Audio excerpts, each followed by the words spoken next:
Yo, welcome to this edition of Gamble's Ramble, my vlog and YouTube channel. And welcome if you are new here. Welcome to you if you're a returning subscriber or viewer. Welcome back. And either or to both of you, if you could and you haven't already, please subscribe. It's free. Just hit the button below. It doesn't cost you anything, and it really helps my little channel move forward. I'm very close to being able to monetize the channel, and I need 1,000 subscribers to do that, and I'm around the mid 700s to 800s, so if you could help, that would be great. Now, for those of you that don't know, I am a career musician. I'm from London, Ontario, Canada, which is halfway between Toronto and Detroit, and I've been doing this for over 40 years, to varying levels of success. Started out playing in local cover bands, graduated to touring cover bands, graduated to signed recording acts, and over the years, I've played with everything from tribute bands to national recording and international recording bands. So the story I want to tell you today is an interesting one. It was from my time with the great legendary Canadian hard rock band Helix. I played with them from 1997 to 2004. I replaced the great Greg Fritz Hines when he quit the band initially. And I grew up, worshiping Helix. I went to see them at my local hockey arena when I was a teenager. I had their albums, so it was a great gig for me. And I was one of the very first replacement members from the famous 1980s Much Music MTV lineup. In fact, technically, I was the first. Guitarist Paul Hackman had passed away tragically. They had to replace him with an American guitarist, Denny Balicki.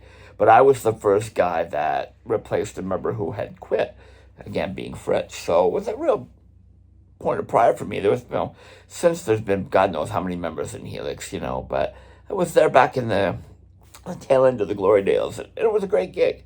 So what I'm going to tell you today is a Helix-related story, and what inspired it was, it's just, it's mid-afternoon here in Canada, and I was sitting around watching YouTube, and I watched a clip of the band Rush on their very successful 50-something tour. This clip was from last week on the 16th of July in Chicago at the United Center, and their amazing drummer, Annika Nealis, she's kicking ass and taking names, as I predicted she would. I said from day one when they announced she was the drummer that she was going to be great. And you can go back and check my socials on that.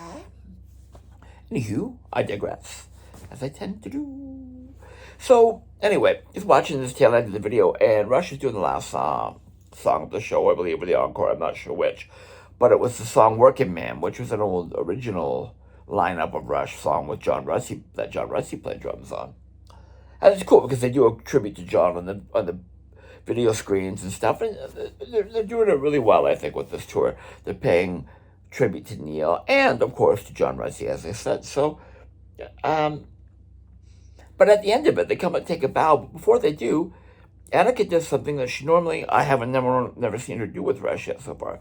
She comes around in front of the drum kit. She reaches up on the riser and grabs one drumstick from her snare drum, resting on her snare drum, and she takes it up front and she throws it out into the audience to a fan. Thanks for welcoming us once again. We hope to see you again. Good night.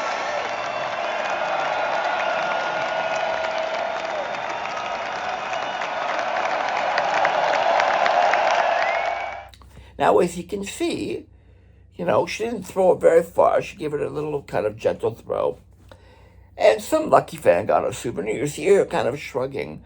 I think she was throwing it to someone specific that may have had a sign that said, "Can I have a stick?" Or a little girl drummer or something.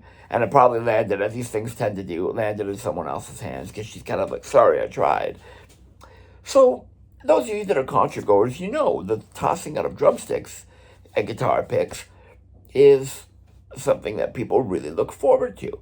And I myself loved it as a young fan growing up. And I remember Peter Criss specifically threw me a rose during the song Beth. In and around, I think it was around 2000, like when Kiss did the Psycho Circus tour or the final tour, when they got back together, the original four. I was in the front row, I had front row seats, courtesy of Tommy Thayer, our friend. Thank you, Tommy.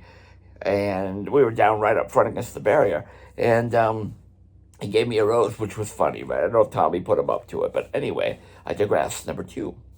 The point is, it's a real cool bit of connection when you could take something from the stage and literally throw it and give it to the audience. And it was a real staple of 70s and 80s arena rock concerts.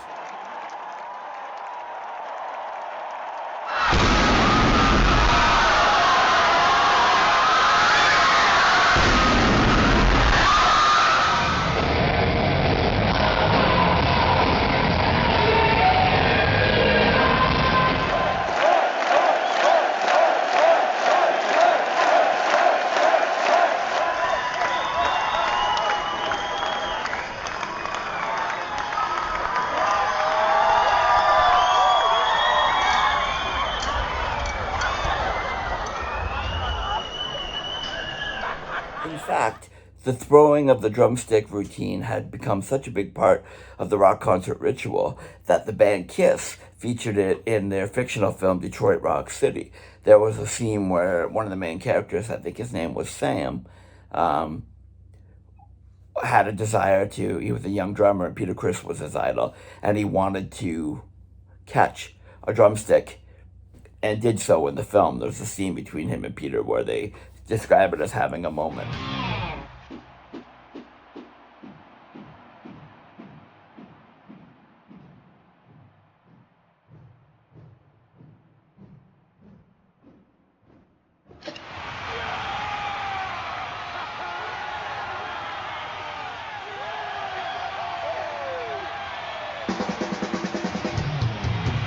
So you see, this is something that we grew up, I grew up as a young drummer, loving and hoping to have happened to me someday, as well as hoping to be able to do it if I became a successful drummer.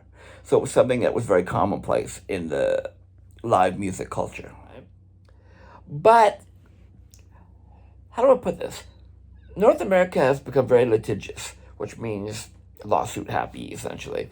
And I think that for every time you saw someone catching a stick and being happy, for every 5 times, there was probably one time where someone got hit with one in the dark, or they didn't see it coming, or the light was in their eyes, whatever, and maybe got hurt. And that's what today's story is about, because that happened to me. Oh, Yves. So I'm going to tell you the story now.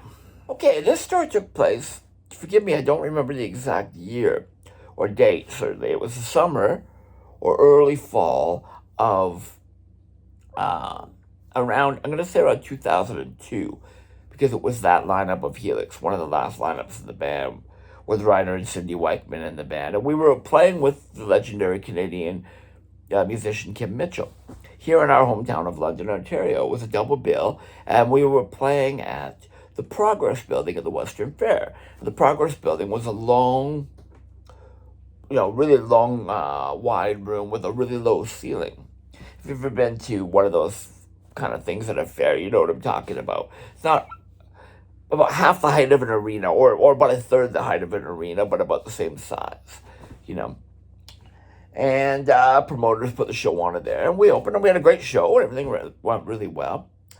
So at the end of the set, back then I used to play, I'll put a picture in, black Vic Firth drumsticks that were the Steve Gadd model.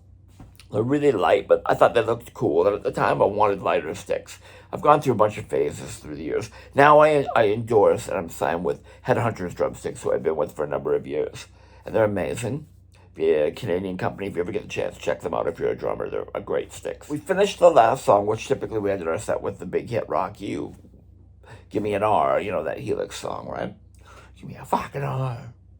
Anyway, the end of that song, we have a big rock ending, and I threw the sticks out. And then, I had to light my eyes and playing the cymbals, and the guys are holding the last, I think the song's in D, holding the D chord, big rock ending. I'm standing on my drums, jump back down off the drums, grab another stick, finish the song, walk off stage.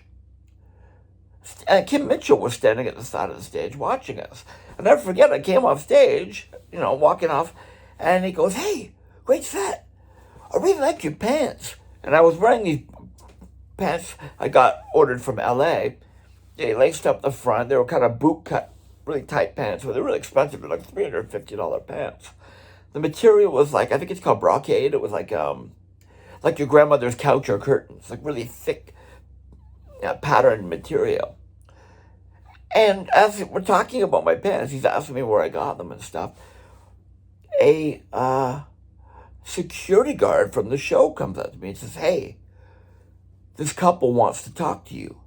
I said, "Yeah, tell them we'll meet them at the merch booth," because that's what we would do. We'd come off stage, we'd take 15 minutes to drive, have a beer, and we would go right to the merchandise booth to meet people and to sign things. He goes, "No, they want to talk to you right now." I go, "What?" He goes, "The husband says that you hit his wife with the drumstick." I was like, "Holy fuck, what?" The guy goes, "Yeah, she's got a big goose egg on her forehead. This is pretty serious." So I said to the guys, I said, "Look, I'll be right back." And I went over, and sure enough, at the barricade, there's this big guy, and he is angry. And his little wife, she was maybe 5 foot tall, blonde woman, really sweet. And her forehead she had a giant goose egg on her forehead. I'm not making light of this at all. I still feel horrible about it. And he's like, "What the hell, man? You hit my wife with a goddamn drumstick." And I was white as a ghost. My heart dropped into my stomach. And I said, "I am so sorry. I need you to know that that was an accident, and I would never do such a thing on purpose." I said, "Please come back. We'll get St. John's ambulance, who was there, to look at her." They brought her backstage, and I got her, I don't know if I took her to the dressing room or I took her to a private area, sat her down, and I made sure the ambulance attendants came and inspected her. And then, I didn't know how I was going to handle this, because he was really angry. I can see this guy, like he was angry enough to hurt me. And I can see and understand why, if he thought it was intentional, which of course it wasn't, but I'm getting ahead of myself. So I pulled Brian Vollmer aside and said, "Listen, I'm going to need to ask you a favor. Just let me get some Helix merchandise. Give it to me at cost. I'll pay for it. But I want to give these people a package of stuff and, and some apologies." He goes, "Yeah, that's fine, Archie. Don't worry about it. Just take care of it." So I sat down with him and I looked him and her in the eyes. The St. John's ambulance people gave her like a gauze bandage or whatever, or ice.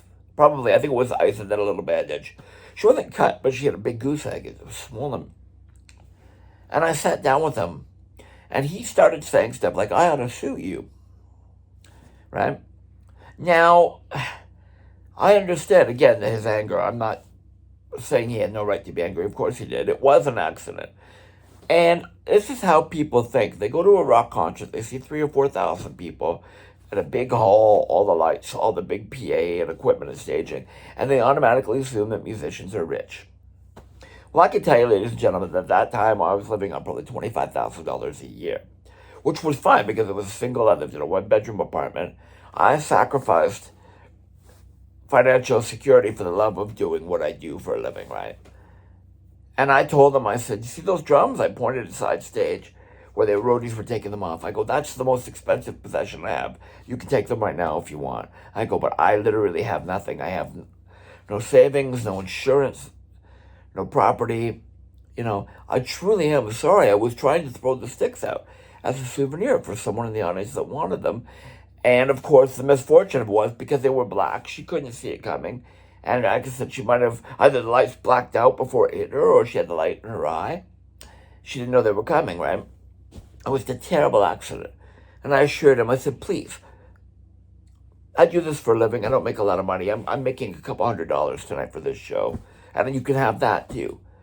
But, please don't sue me. I didn't, money aside, I never intended to hurt anyone. I was trying to make this show better for everyone a little bit. Like sideways and kind of in an arc, because it was a lower ceiling. It wasn't one of those places like an arena that had, or an outdoor festival that had no ceiling. So I kind of threw it side hand, but it arced up. And it hit, she was right at the front, and it hit her hard. And, to this day, I still feel fucking terrible about it.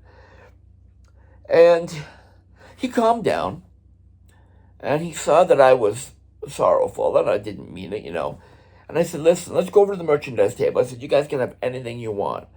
I'll buy it for you. And coming up now I remember it was 2004 because it was the year we filmed the Helix 30th Anniversary Live DVD concert at Sanderson Center in Brantford, which came out on Capitol EMI Records. It was a big deal for the band. I gave them 2 free tickets to that, good seats, because Brian and I organized that. I picked the venue, being from Brantford. But anyway, I'm digressing again.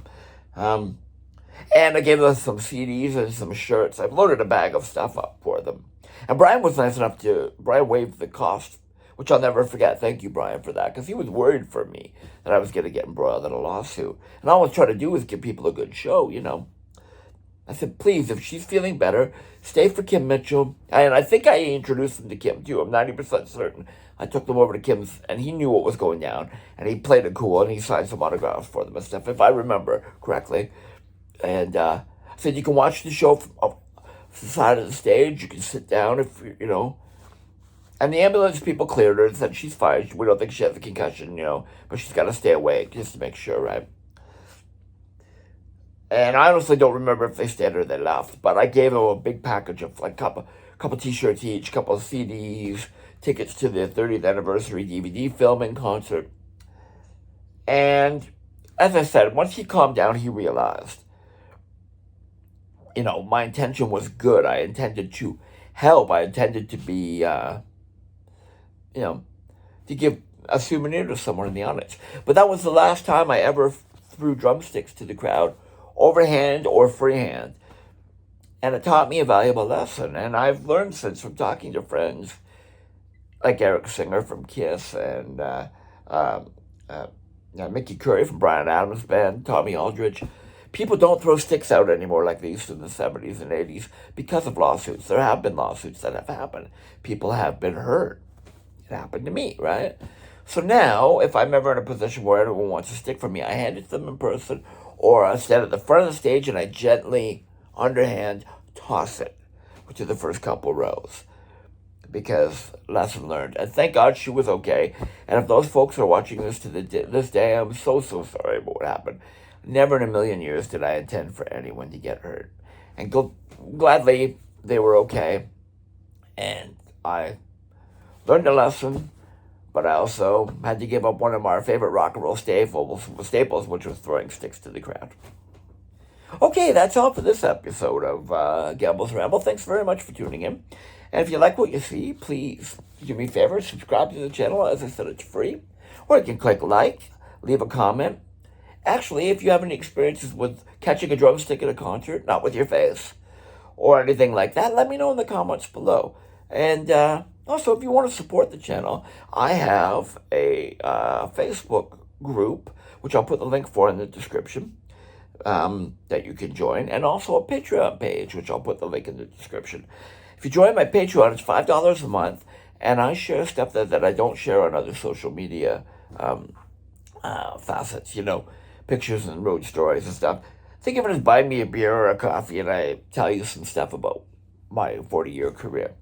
The link is in the description. Check it out. And thanks again for tuning into this episode. It's a spontaneous one about an incident that, thank God, did not go as wrong as it could have. So rock and roll people, be safe out there. Watch out for flying drumsticks. Have a great night. Mom, give me back my fucking drumsticks. Please.